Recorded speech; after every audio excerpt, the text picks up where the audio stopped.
Week, where the coffee is always hot and freshly brewed. Hi, this is David Wright, and you're listening to WICR. This actually is not David Wright. This is actually spring like this season, and I am here with Kenneth Reichman. Kenny always gets upset the way I Well, it's because introduce you never let us know when you come on. It's not my you fault. You're all willy nilly and you just go on.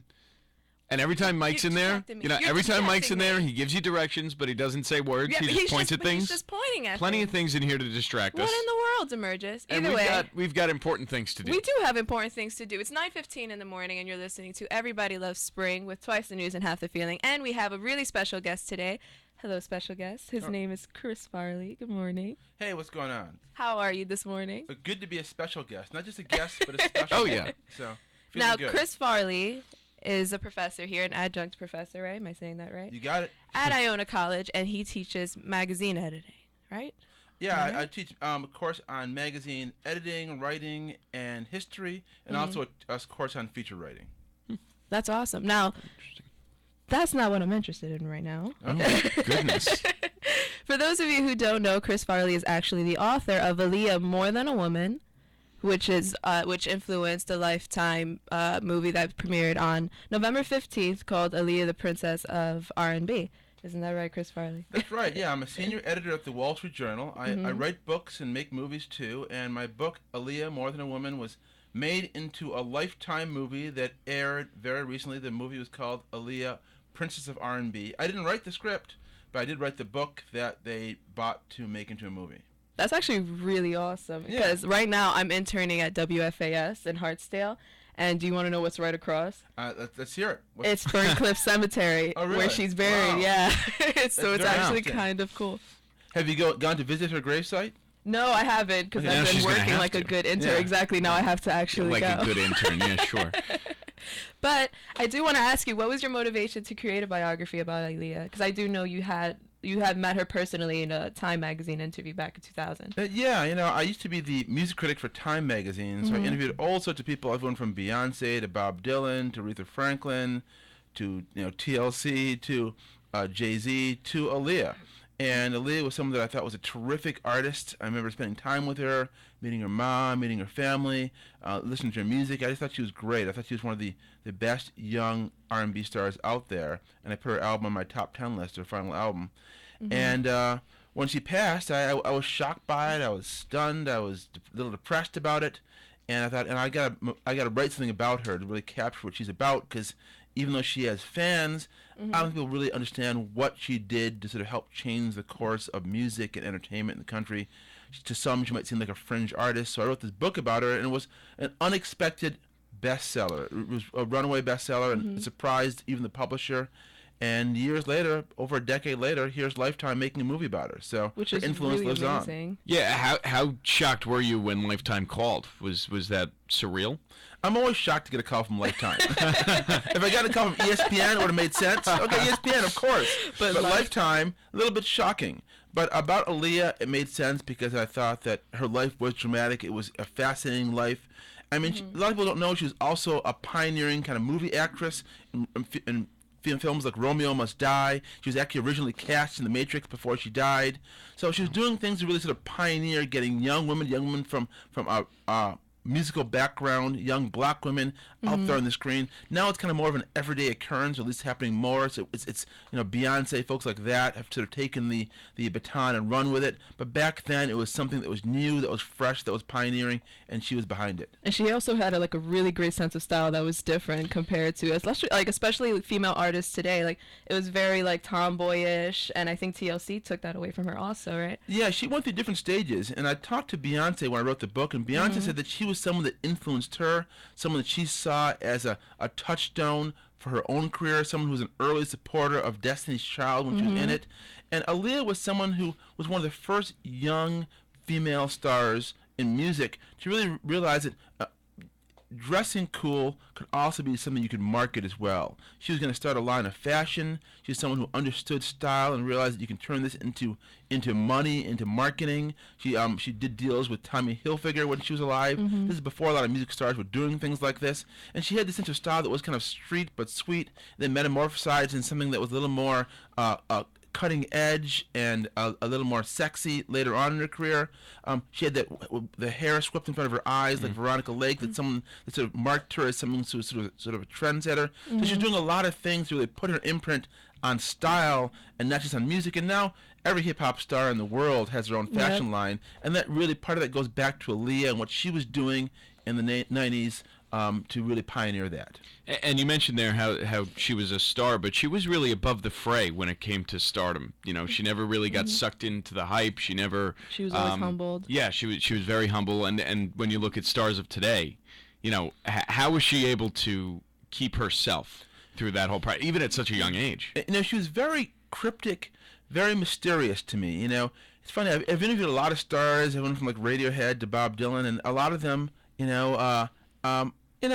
those two are cool, but a lot of them, they get caught up in the hype. They're hard to talk to. They're very into material things.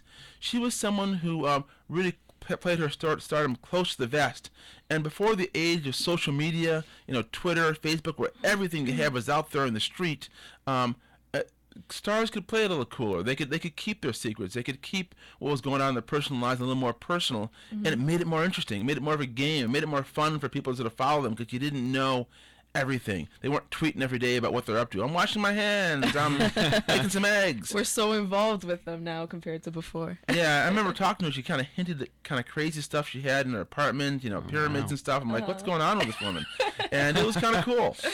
That's actually really funny. But talking about her personal life, I do have to bring this up. All right. About Aaliyah and R. Kelly's relationship, which is seen within the movie. So despite both artists refusing to talk about it in interviews, is there any truth to it? Because I know you do know that there's public records about it and all this other stuff. Yeah, they absolutely were married. I mean, Aaliyah wouldn't talk about it with me. R. Kelly wouldn't talk about it when I talked to him. Whenever you brought it up, they just kind of shut down. And like this wall went down, this vault closed. They weren't going to talk about what happened between them. But it's public record. They were in fact married. She was in fact underage. R. Kelly was too old to marry her, but the records are there. You can go to the Cook County Clerk's office and you can look them up yourself. They're public records, so there's no question they were married. The only question is that them talking about it. So, in relation to their relationship in general, how do you think it affected her career for better or worse? Well, I think her relationship with R. Kelly artistically obviously was very fruitful. Her album with him, Age Ain't Nothing But a Number. Which is her first album, right? Yeah, it was a huge runaway hit, very influential, had a trend-setting style to it that many other people are still copying today. So, and the songs on it are terrific. So, very influential musically. Professionally, obviously, it derailed her because she was with someone who was too old for her legally. It was very upsetting to her personality to be involved with someone like that at such a young age. But what makes the story inspiring is she was able to go beyond that. She was able to find other people to work with, like Missy Elliott and Timberland, and create other kinds of styles for herself, create other music that went beyond what she did with R. Kelly. And so I think it's a very inspiring story for young women out there. This woman can be under the spell of this Svengali, of this older man, and still continue an incredible, legendary career. So I think that she's an inspiration in that sense. And she handled it so well, because she was 15 when she married him, and then obviously it's going to be 15, 16 that it all comes out. So for her to handle that at such a young age, it's really impressive. Because nowadays girls would just go off about it. Right, and how did she handle? Did you ask her, up front about it, or did you kind of hint at it? How did you go about asking, or did you? Well, when you're journalists, you can't just hint at things. You got to ask them right up. What's up with you and R. Kelly? She wasn't going to answer that. She was not going to go there, and she sort of shut down. She was very chatty, very friendly, talking about everything. But the R. Kelly question comes up, things are shut down, and you can't. It's kind of like, this is before that book came out, but it's kind of like the wall in Game of Thrones. That wall was there when it came to R. Kelly, and she was not going to let anything get beyond that. I'm just thinking about the Night's Watch now. So were you able to just open her up right after that, or was she kind of a little thrown off by the question, or No, she went right back to talking when we stopped talking So about R. Kelly. professional. She immediately said no. She was like, okay, now next question. Yeah. She wasn't going to hold it against you. Yeah, tell you, and who she reminded me of a little bit in terms of the way she answers questions was Taylor Swift. Because I went to an interview with Taylor Swift right after the Kanye West thing happened. You know, Okay. Kanye West comes Yep. up on stage, takes the mic, interrupts her moment. It became a big thing. And when I asked Taylor Swift about Kanye West, she shut down. She was not going to talk about that. And I must have asked her 20 different ways, and 20 still different nothing. ways she politely said she was not going to answer that question.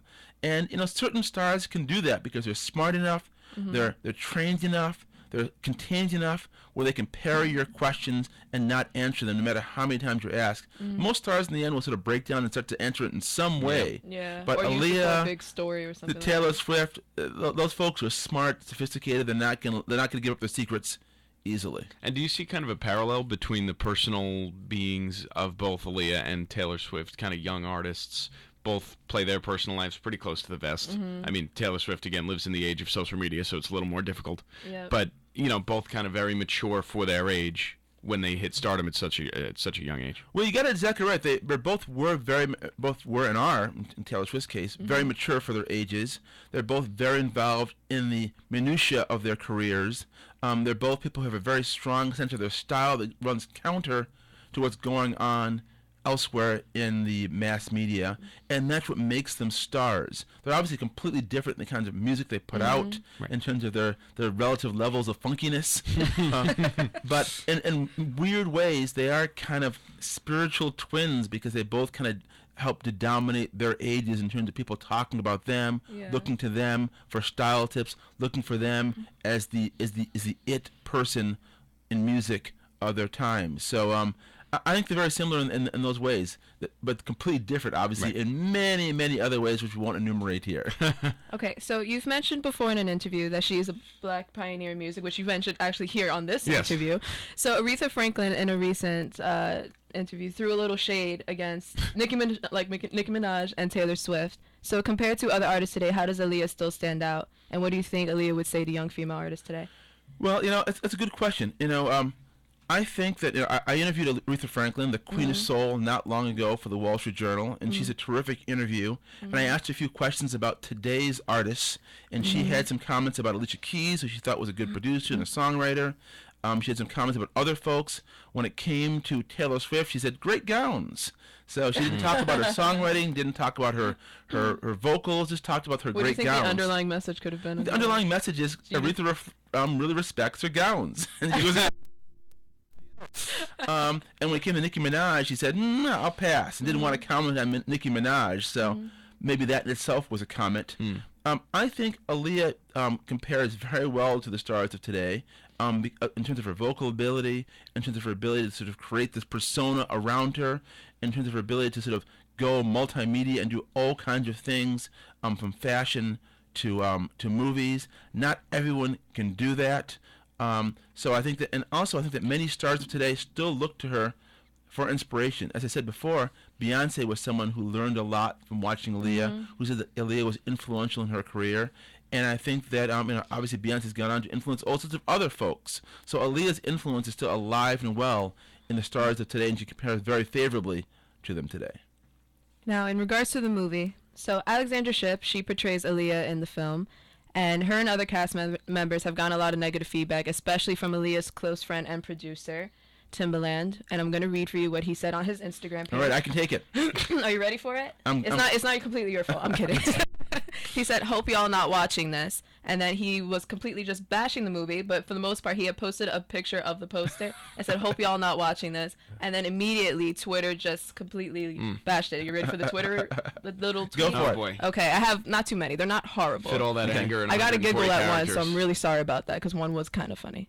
You might appreciate it. All right, so one of them was, bruh, what am I doing watching hashtag Aaliyah movie? I thought the internet was over-exaggerating, but this foolishness is just. That's all she put.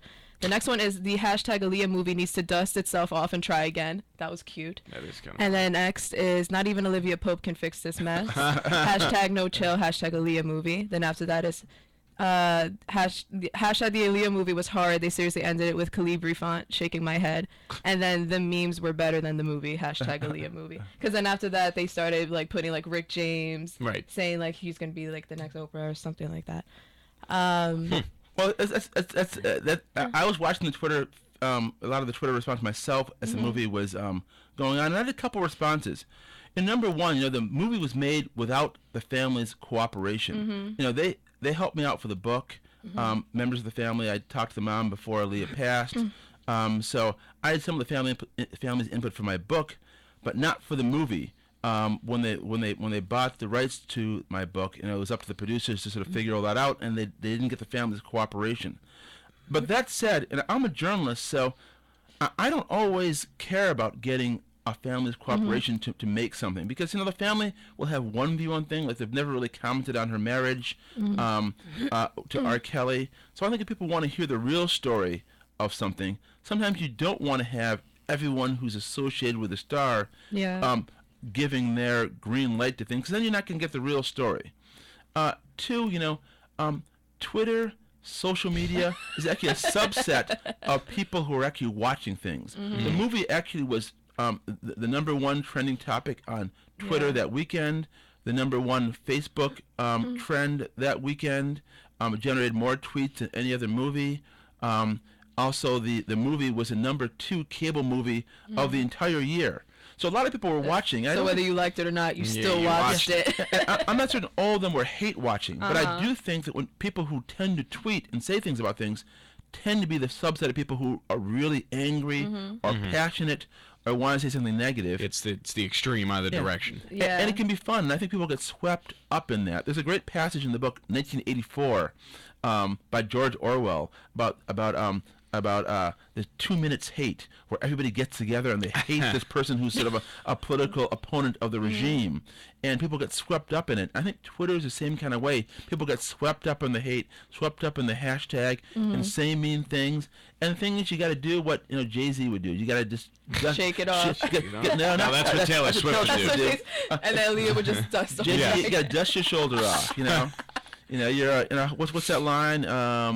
You're a customer crony. I'm a something. I forget. I don't know. It's a great lyric. But I just looked at. I think you got to just take in the good with the bad, and know that some people are going to hate things if you put yourself out there. So since you actually met her, you got the opportunity to meet her. What did you think of like Alexandra Shipp's portrayal of her? I thought Alexandra Shipp was terrific. I thought that she was the best thing about the movie. I mean, she was a star. I think that she can sing, she can dance. She handled all the criticism incredibly professionally, and I think we're going to see her in other things coming up soon. She's actually cast in the upcoming biopic about NWA. So she's going to be in that as well. So you'll be seeing more of Alexandra Shipp. This was a tough role for her because of all the focus in on it. Exactly. And people weren't going to like what she did no matter what, some people. But I think that she actually is a big, big star, and we'll be seeing more about Alexandra Shipp in the near future. Again, Ken Rachman-Spring-Gonzalez here with Chris Farley, author of Aaliyah, More Than a Woman, here on the WICO Morning Show. And Chris, when she passed so tragically, obviously you'd spend time with her family, you'd spend time with her. What kind of feeling was that for, you personally and the community that was close to her? It was terrible. It was terrible for me, obviously, for her family, obviously, for fans who loved her, because it was so unexpected. And obviously, any death's a tragedy, but some deaths you see coming, or perhaps you're better braced for because of the star's trajectory. Talking about like Amy Winehouse, right? Fantastic artist. I was horrified when she passed too, but she'd had a history of drug abuse and alcoholism, and people for a long time were thinking, nothing good is going to come of this. Right. But with Aaliyah, obviously dying in a plane crash, it literally sort of dropped out of the sky on people, and people were shocked by it. It's weird that covering the music industry, this happens again and again.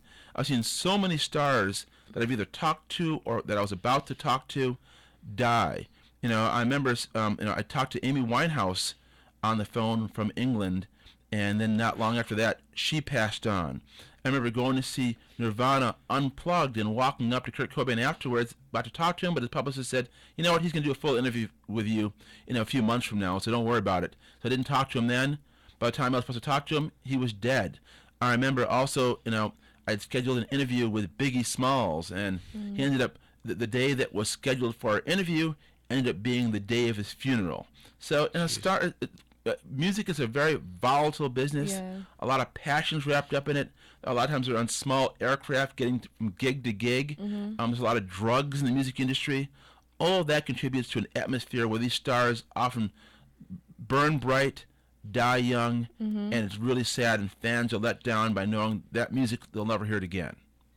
Wow, that was actually... That was bringing us down. Yeah. Well, for morning. The truth hurts sometimes, Let's talk more about death. Yes. Jeez. But I think it is really still amazing that Aaliyah has such a strong fan base, especially, I believe it's 13 years after her passing. And her essence is definitely captured for the most part, through your book especially, because, no one has said anything negative about your book, despite the Lifetime movie. But why do you think she has such a strong fan base, even after all of this time? It hasn't died for her yet. It's all about the music. I mean, sometimes you hear artists whose music sounds like it's of the time.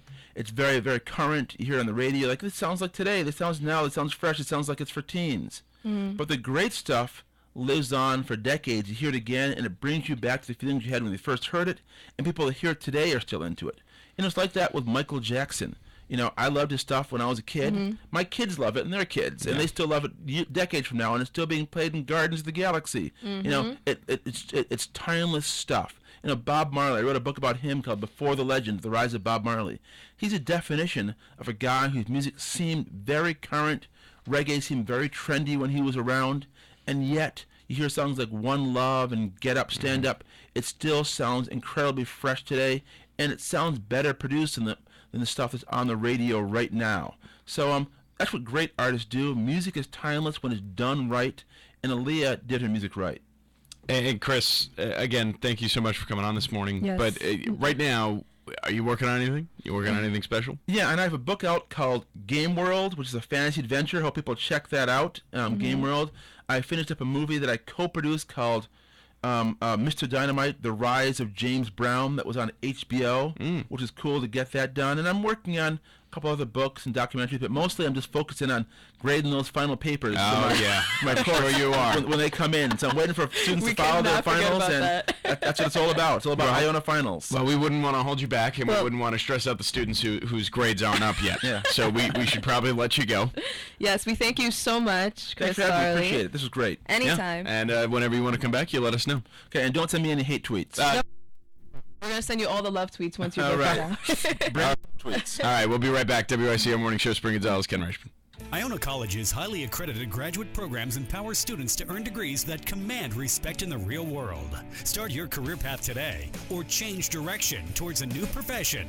Iona's expert academic advisors and top graduate programs will enable you to move your career and